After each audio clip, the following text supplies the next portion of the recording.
نصوم نهارنا حبا وشوقا ونرجو العفو من رب الأماني. ہمارے ہاں یہ ہوتا ہے کہ ہم احساس نہیں پیدا کرتے بلکہ اپنی غلطیوں پر اپنی کمزوریوں پر دلائل دیتے ہیں. ہم یہ کہتے ہیں جناب یہ فلاں وجہ بنی تو مجھے یہ کرنا پڑا. میں نے ایسے نادان لوگ بھی زندگی میں دیکھے کہ ان سے قتل ہو گیا ہے. جس نے جان بوجھ کر کسی مومن کو قتل کیا اس کی سزا جہنم ہے. قتل ہو گیا تو ان سے سوال کیا گیا تو کہنے لگے اس نے مجھے گالی دی تھی. پھر میں کیا کرتا؟ اپنی اتنی بڑی کوتاہی پر بھی وہ بجائے شرمسار ہونے کر بجائے 2 قدم پیچھے ہٹنے کے اس پر بھی لوگ دلائل دیتے ہیں.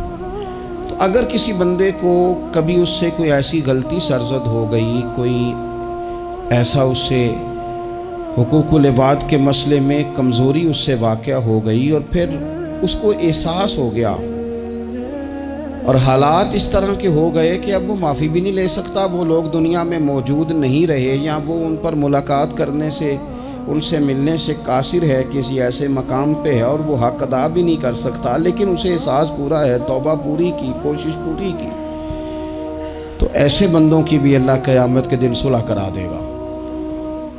نبی کریم صلی اللہ تعالیٰ علیہ وآلہ وسلم نے ارشاد فرمایا کہ ایک بھائی صبح قیامت اپنے بھائی پر مقدمہ کرے گا، اے میرے مالک اس نے مجھے بڑا ستایا، اس نے مجھے بڑی تکلیف دی، فلاں فلاں جگہ اس نے میرے اوپر بڑی آزمائش مسلط کر دی، بڑی ساری تکلیفوں سے گزارا.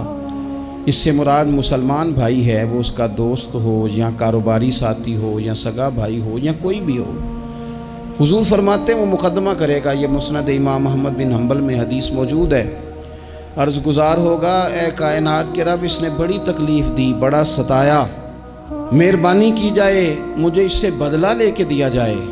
اب بندہ جو سامنے جس پر مقدمہ دائر کیا جا رہا ہے وہ تو مرتے دم تک توبہ کرتا رہا، احساس ہو چکا تھا، ازالے کی کوشش کرتا رہا، لیکن اسے موقع میسر نہیں آیا، حالات ہی ایسے نہیں تھے. اب اللہ کے محبوب فرماتے ہیں رب اس مقدمہ کرنے والے سے کہے گا چل اپنے بھائی کو معاف کر دے.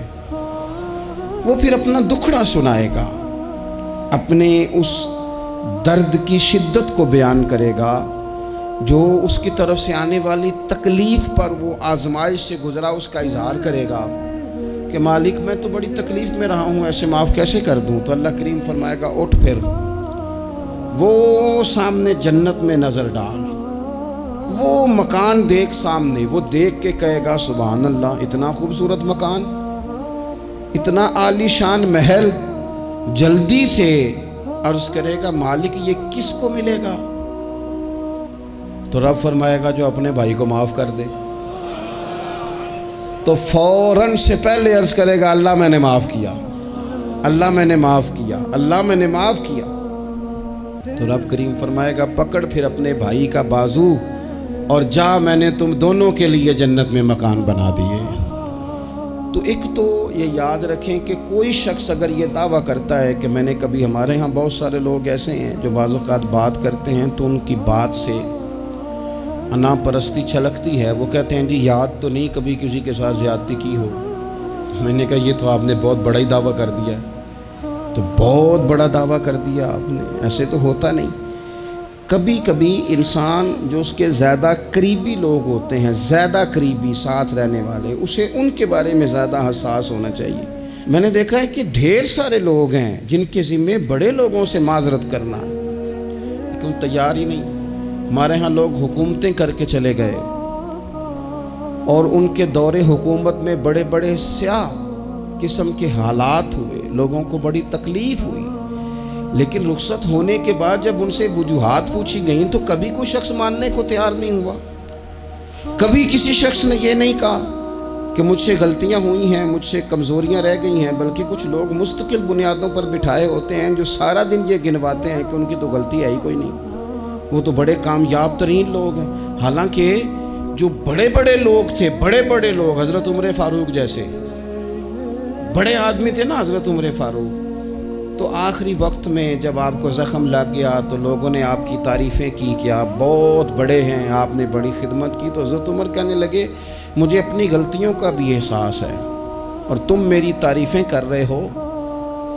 یہ جملہ دیکھیں، فرمانے لگے مجھے زیادہ اجر کی ضرورت نہیں، بس دعا کرنا میری نیکیاں اور میری غلطیاں برابر ہو جائیں اور رب مجھے معاف کر دے، بس چونکہ مجھے اپنی کمزوریوں کا بھی احساس ہے۔ یہاں یہ معاملہ ہوتا ہے کہ لوگ جب غلطیاں کر رہے ہوتے ہیں، ظلم کر رہے ہوتے ہیں، زیادتی کر رہے ہوتے ہیں، تب وہ سمجھتے ہیں کہ ہمیں تو کوئی دیکھنے والا نہیں۔ میرا اللہ قرآن حکیم میں فرماتا ہے وَلَا تَحْسَبَنَّ اللَّهَ غَافِلًا عَمَّا يَعْمَلُ الظَّالِمُونَ، فرمایا ظالم جو کام کرتے ہیں ہرگز نہ سمجھنا کہ اللہ ان کے کاموں سے بے خبر ہے، وہ وقت کا انتظار کریں۔ وَلَا تَحْسَبَنَّ اللَّهَ غَافِلًا، گمان نہ کرنا، ہرگز گمان نہ کرنا کہ اللہ غافل ہے۔ يَعْمَلُ الظَّالِمُونَ، ظالموں کے کاموں سے، جو زیادتیاں لوگ کرتے ہیں، جو ظلم ستم لوگ کر رہے ہیں، جس نے اپنے بچے کو پیسوں کے زور پر کسی غریب کے بچے کا میرٹ پیچھے کر کے اپنے بچے کا داخلہ کرایا ہے اور مبارکیں بھی وصول کی ہیں، تو لوگوں کو تو نہیں پتا کہ اس نے پیسے دے کے داخل کرایا ہے، پر رب تو غافل نہیں نا اس کام سے، اللہ کو تو پتا ہے۔ جس نے اپنے بچے کی نوکری بہت سارے لوگوں کا میرٹ پیچھے کر کے پیسے اور سفارش کے زور پر کرائی ہے، تو مالک کو تو پتا ہے، لوگوں سے اس نے مٹھائیاں وصول کر لیں، تختیاں بھی لگوا لیں، شور بھی ہو گیا، لیکن اللہ تو جانتا ہے۔ وَلَا تَحْسَبَنَّ اللَّهَ غَافِلًا عَمَّا يَعْمَلُ الظَّالِمُونَ، لوگ غافل ہو سکتے ہیں، رب غافل نہیں ہے، گمان بھی نہ کرنا۔ جس بندے نے اپنا مقدمہ وکیلوں کی فیسوں کے زور پر جیت لیا ہے اور غریب کچہری سے نکلتے وقت کہہ رہا تھا کہ غریبوں کو انصاف نہیں ملا کرتا، تو چلو اخبار میں تو خبر تیری فتح کی آ گئی، پر رب تو غافل نہیں ہے نا۔ ایک عدالت قیامت کے میدان میں بھی تو لگے گی نا، وہاں بھی تو ڈھیر سارے انصاف ہونے ہیں نا۔ جس شخص نے کسی کی زمین پر قبضہ کر لیا اور سامنے والا مجبور تھا، تنگ دست تھا، کمزور تھا، وہ اتنی نہیں رکھتا تھا کہ وہ بندوقیں اور پسٹل اور گنڈے اور بھتہ خور بندے لے کے آئے اور اپنا قبضہ چھڑوا لے، تو نے لے لیا، ہو گئی بات، لوگوں کو تو نہیں پتا، پر رب تو غافل نہیں ہے نا۔ میرے رسول پاک صلی اللہ علیہ وسلم نے فرمایا جس نے کسی کی زمین پر ایک بالشت قبضہ کیا، قیامت کے دن اللہ تعالیٰ ساتوں زمینوں کا توق بنا کے اس کے گلے میں ڈال دے گا، اس کی گردن ٹوٹے گی، جھکے گی، وہ کہے گا مالک یہ تکلیف تو فرمایا دنیا میں تجھے شوق پڑا تھا نا زمینوں پر قبضے کا، تو رکھنا ساری ہی اپنے پاس، کرنا کنٹرول۔ لڑ لڑ کے تھک گئے، حالات خراب ہو گئے، بہنوں کے حصے کھا گئے، پڑوسی اگر مجبور تھا تو بیچنا چاہ رہا تھا تو اس پر سٹے لے کے آ گئے کہ یہ کسی اور کو بیچ نہ سکے، دے تو مجھے ہی دے۔ قانون کو کٹ پتلی بنا کر اپنے ہاتھوں میں کھلواڑ کیا، مستقل بنیادوں پر پکے پکے قانونی مشیر رکھ لیے، سمجھا کہ دنیا کو تو پتہ نہیں چل رہا۔ تو وَلَا تَحْسَبَنَّ اللَّهَ غَافِلًا عَمَّا يَعْمَلُ الظَّالِمُونَ، رب تو ظالموں کے کاموں سے بے خبر نہیں ہے، اللہ تو بے خبر نہیں۔ بڑا کچھ لوگوں نے کیا، بڑا کچھ کیا، بڑی بڑی زیادتیاں پس پردہ کی، بڑے بڑے حقوق پہ ڈاکے ڈالے، بڑا کچھ ہی ہوا، لیکن پھر آرام کی نیند سو گئے۔ پھر نے سوچا کوئی سوال جواب نہیں، کوئی بات نہیں، کوئی پوچھنے والا نہیں، تو مٹی دیں تے مٹی رہنا ہی، ایمی کا دی بلے بلے، آج مٹی دے اتے بندے آتے کل مٹی دے تھلے۔ بعض لوگوں کو بات کرنے کا سلیقہ زیادہ آتا ہے، پنچایت میں جیت جاتے ہیں، بعض لوگ وکیل مہنگا لے لیتے ہیں۔ ویسے وکیل مہنگا ہوتا کیوں ہے؟ وکیل کے مہنگا سستا ہونے کی وجہ کیا ہے؟ قانون آئین تو ایک جیسا ہے نا، دلائل تو قانون کے اندر ہی دینے ہیں، کتابیں سب نے ایک جیسی پڑھی ہیں، ڈگری بھی سب کے پاس ایک ہی ہے، ایک ہی ملک ہی ہے، تو یہ مہنگے سستے کا کیا مطلب ہے؟ وکلاء کے زور پر مقدمے جیتے جاتے ہیں، وکلاء کے زور پر۔ اور اگر خبریں ایسی بھی ہوں کہ بعض عدالتیں بھی پریشر قبول کرتی ہیں، بعض ادارے بھی پریشر قبول کرتے ہیں، پھر ملک نہیں بنا کرتے، پھر صرف کشتیاں لڑی جاتی ہیں۔ صبح سے شام تک کشتی لڑو اور شام کو کہنا کہ نہیں رزلٹ ٹھیک نہیں آیا، جو ریفری تھا جو امپائر کھڑا کیا تھا اس نے کہا نہیں یہ کھیل دوبارہ ہوگا، سویرے پھر شروع کر دو، ٹھیک ہے۔ باہر جو لوگ ہیں بیچارے وہ اپنی جگہ پہ ہیں تو ہیں، ختم ہو گئی بات۔ آپ دیکھ لیں ہمارے ملک میں جتنے بھی سنجیدہ فکر لوگ ہیں وہ زیادہ پریس کانفرنسز نہیں کرتے، وہ زیادہ شور شرابہ نہیں کرتے۔ کچھ پکے لوگ رکھے ہوئے ہیں جن کی ڈیوٹی چرب زبانی ہے، جن کی ذمہ داری ہر وقت آنکھ کو بھڑکا کے رکھنا، جن کے ذمے یہ کام لگایا جاتا ہے سوائے اس کے انہیں کچھ بھی نہیں آتا، صرف اتنا ہی جانتے ہیں کہ ہم نے سامنے والے کی پگڑی کو کیسے اچھالنا ہے۔ تو کبھی بھی کسی موقع پر بھی کسی کی ایک پائی بھی ظلمن کبھی بھی اپنے قبضے میں نہ لیں۔ یاد رکھنا رزق زیادہ ضروری نہیں ہوتا، رزق برکت والا ضروری ہوتا ہے۔ تھوڑا ہو لیکن اس میں برکت ہو، کثرت سے کام نہیں چلتا، برکت سے کام چلتا۔ بہت پیسے ہوں لیکن ان میں برکت ہی کوئی نہ ہو، آتے بھی جا رہے ہیں اور جاتے بھی جا رہے ہیں، کوئی سمجھ نہیں آ رہی۔ تو ظلم اور زیادتی اور جبر ہمارے ہاں یہ دور بدل گیا، میڈیا لوگوں کی جیب میں آ گیا، آسانی ہو گئی، سیٹلائٹ کا سسٹم آ گیا، دور دراز کونوں میں لوگ اپنی بات لوگوں تک پہنچانے کا ذریعہ حاصل کر سکے، ساری آسانیاں ہو گئیں، ہر چیز لوگوں کو میسر آ گئی، تیزی ہو گئی، لیکن سچ پھر بھی نہیں عام ہو سکا۔ حقیقت پسندی کے دعوے لوگوں نے پھر بھی نہیں کیے۔ اگر کوئی چیز عام ہوئی بھی تو وہی جھوٹ، وہی بددیانتی، وہی ظلم و ستم۔ آپ دیکھ لیں کوئی ایک کیس بھی کبھی آتا ہے میدان میں، ایک کیس بھی، اور 4 دن اپنی فیس بک کی بات بڑھانے کے لیے اس پر شور بھی کیا جاتا ہے، پھر وہ دب جاتا ہے، پھر اس کے بعد وہ قصہ پارینہ ہو جاتا ہے۔ جب ظلم حد سے بڑھ جاتا ہے پھر انسان کا اپنا وجود بھی اس کے لیے باعث عار بن جاتا ہے۔ ابن حجر کہتے ہیں کہ ایک شخص کو میں نے ایک مقام پہ دیکھا، وہ میرے علاقے کا تگڑا بندہ تھا، سیاںا بندہ تھا، مالدار تھا، کیا کہتے ہیں پنجابی میں ڈنڈی پٹی بڑی قائم تھی، بڑا اس کا دبدبا تنتنا تھا، لیکن میں نے اسے طبیب کی دکان پر لیٹے ہوئے دیکھا تو اس کے وجود سے پیپ نکلتی تھی۔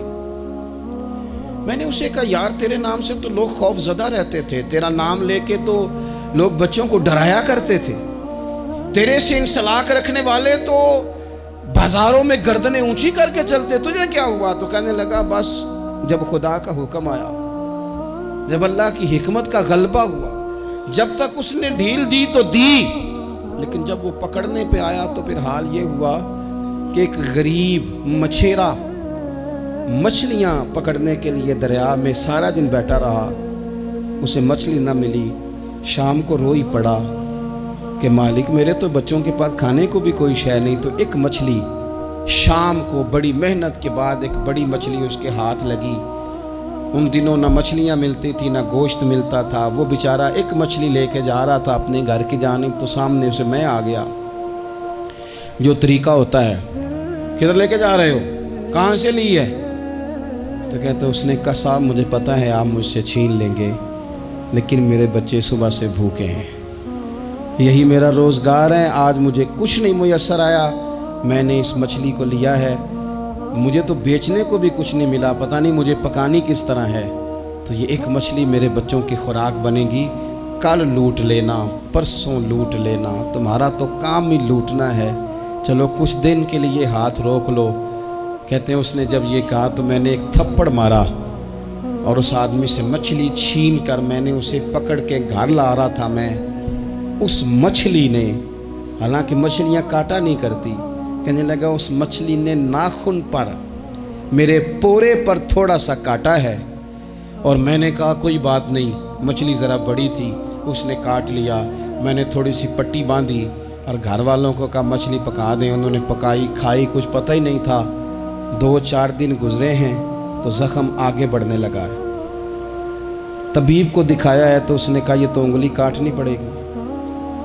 کہتا ہے وہ انگلی کٹوائی، 1 ہفتہ نہیں گزرا تھا کہ زخم آگے بڑھا، تو پھر وہ ہاتھ کی طرف بڑھا تو میں نے جا کے دکھایا تو اس نے کہا ہاتھ بھی کاٹنا پڑے گا، سارا بازو کٹوا چکا ہوں، رات کو نیند نہیں آتی، ایک لقمہ پیٹ میں نہیں گزرتا، میرے بچے، میرے بھتیجے، میرے بھائی، میرے عزیز گلی گلی اس غریب کو ڈھونڈتے پھرتے ہیں جس کا نام بھی ہم کوئی نہیں جانتے، تھک گئے تلاش کر کر کے، خدا جانے کہاں چھپ گیا اللہ کی اتنی بڑی زمین میں، وہ ملتا نہیں، میں سو نہیں پاتا۔ کہنے لگے شیخ میرے لیے دعا کر دو، مجھے کچھ نہیں چاہیے، بس وہ مجھے مل جائے اور میں اس سے نا معافی لے لوں، بس وہ مجھے معاف کر دے، 2 جملے معاف، جیسے بھی ہوگا میں منا لوں گا، بندہ درکار ہے۔ ابن حجر نے لکھا ہے، کہتے ہیں وہ تڑپتا رہا، روتا رہا، آہوزاری کرتا رہا۔ میں نے بھی اس کے لیے دعا کی کہ اللہ کرے وہ شخص تجھے مل جائے۔ پھر کچھ دنوں کے بعد مجھے کسی نے بتایا کہ مر تو گیا ہے تڑپ کے، پر اس سے معافی کا موقع میسر نہیں آیا۔ دوستو، زندگی میں کچھ کام ایسے ہم کرتے ہیں، وہ راز گرچہ ہمارے سینوں میں دفن ہوتے ہیں، لیکن کہیں ظلمن زیادتی کے ساتھ ہم نے 4 پیسے بھی کسی کے ہڑپ کیے، کام محنت کرنی نہیں، جی چرانا ہے، کوشش کرنی نہیں، جی چرانا ہے۔ ملا رومی رحمۃ اللہ تعالیٰ علیہ نے لکھا ہے، جو آدمی ظلمن چیزیں کھانے کا عادی ہو جاتا ہے، اس کے منہ کو وہ بدبودار ذائقہ لگ جاتا ہے، وہ خدا سے معافی مانگے کہ یہ کیا میرے منہ کو گند لگ گیا ہے کہ ہمیشہ ناجائز کی ہی لذت آنے لگی، حرام کی لذت آنے لگی، اسے پھر وہ حلال کا ذائقہ ہی نصیب نہیں ہوتا۔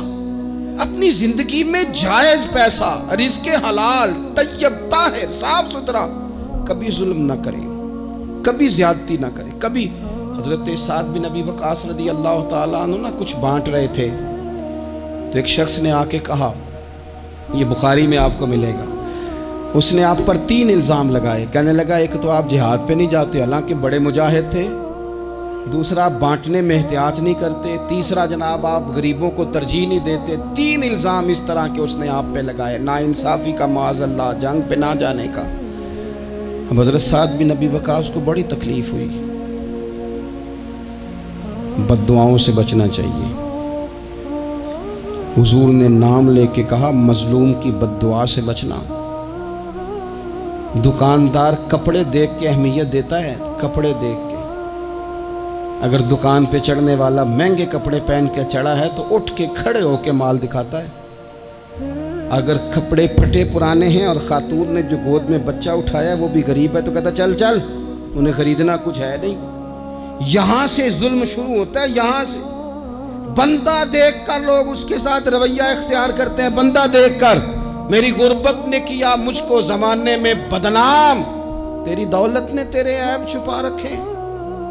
حضور فرمانے لگے مظلوم کی بد دعا سے بچنا، جب وہ اپنے ہاتھ اٹھاتا ہے نا رب کی بارگاہ میں، تو پھر آسمان کو بھی حکم ہوتا ہے تو درمیان میں ہٹ جا، کوئی شے نہ آئے اسے سیدھا اللہ کی بارگاہ میں پہنچنے، ہٹ جاتی ہے ہر چیز۔ مظلوم کی بد دعا سے بچو۔ حضرت سعد عزت دار آدمی تھے، لوگ عزت داروں پر بھی ظلم کرنے سے باز نہیں آتے۔ حضور کے غلام تھے، نبی پاک کے سچے سچے صحابی تھے، اس نے جھٹ سے منہ کھولا الزام لگا دیا، سوچا سمجھا ہی نہیں کہ میں اس شخص کے بارے میں بات کر رہا ہوں جس کی صبح اور شام میں حضور کے ساتھ وفا کرتے گزر گئیں، بخاری میں موجود ہے۔ ظلمن بات کی، ظلمن، کہنے لگا نہ جہاد پہ جاتے ہو، نہ مال غنیمت انصاف سے بانٹتے ہو، نہ عدل کرتے ہو، الزامات لگاتا۔ حضرت سعد چپ کر گئے۔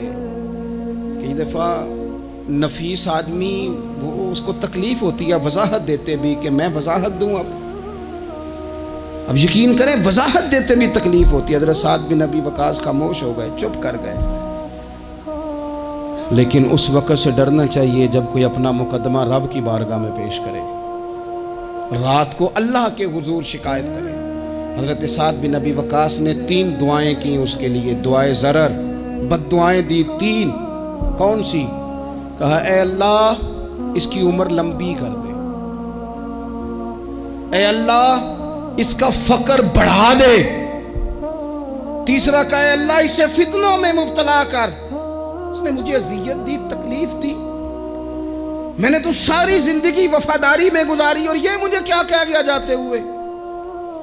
ایک تابعی بزرگ ہیں، وہ فرماتے ہیں، اور بخاری میں موجود ہے، تابعی بزرگ فرماتے ہیں میں نے اس بوڑھے کو دیکھا، اتنی عمر لمبی ہو گئی تھی کہ بھویں جھک گئی تھیں، اور حال یہ تھا کہ مانگتا پھرتا تھا. ایک دفعہ روٹی کھاتا تو بھوک ختم نہ ہوتی، پھر مانگنا شروع کر دیتا. فقر لمبا ہو گیا. اور فرماتے ہیں فتنے کا یہ حال تھا کہ نہ اب خواہش تھی نہ اس کے وجود میں اتنی طاقت تھی، لیکن راہ سے گزرتے معاذ اللہ ثم معاذ اللہ کسی خاتون کو چھیڑ دیتا، اسے جوتے پڑتے، اسے تکلیف ہوتی. تو جب لوگ اسے پوچھتے یہ تو کیا کرتا ہے، تو کہتا یہ حضرت سعد بن ابی وقاص کی دعا ہے جو میرا پیچھا کرتی، یہ میں نے ان پر ظلم کیا، زیادتی کی، الزامات لگائے، دل توڑا، یہ دعا ہے جو مجھے جینے نہیں دیتی. خدا را اپنے لہجوں پر، اپنے انداز پر تھوڑی توجہ دیں. ہم مطلب وہ جب ہمیں پتہ ہوتا ہے نا کہ یہ سامنے والا کمزور ہے، دو باتیں سن لی ہیں تو پھر ہم 100 سناتے ہیں، پھر ہم کئی 100 سناتے ہیں، پھر تو ماں بدولت باز آنے کو تیار نہیں ہوتے. کبھی بھی کسی پر ظلم نہ کریں، زیادتی کا مزاج نہ بنائیں، تکلیف نہ دیں. ہمارا وجود، ہمارا لہجہ، ہمارا اٹھنا بیٹھنا کبھی کسی کے لیے بوجھ کا باعث نہ بنے. ٹھیک ہے، بعض لوگوں کے شر سے ڈرتے ہیں، بعض لوگوں کی ضد سے ڈرتے ہیں، بعض لوگ رٹا بڑا ڈالتے ہیں تو رٹے سے ڈرتے ہیں، خاموشی سے نکل جاتے ہیں. اس کا مطلب یہ نہیں ہوتا. وہ حضور نے فرمایا مومن نرم دل ہوتا ہے، سامنے والا سمجھ لیتا ہے شاید بزدل ہے، اس کو پتہ ہی کوئی نہیں، وہ تو نرم دل ہے. یاد رکھنا کچھ بدلے صبح قیامت اللہ کے حضور بھی پیش ہوں گے.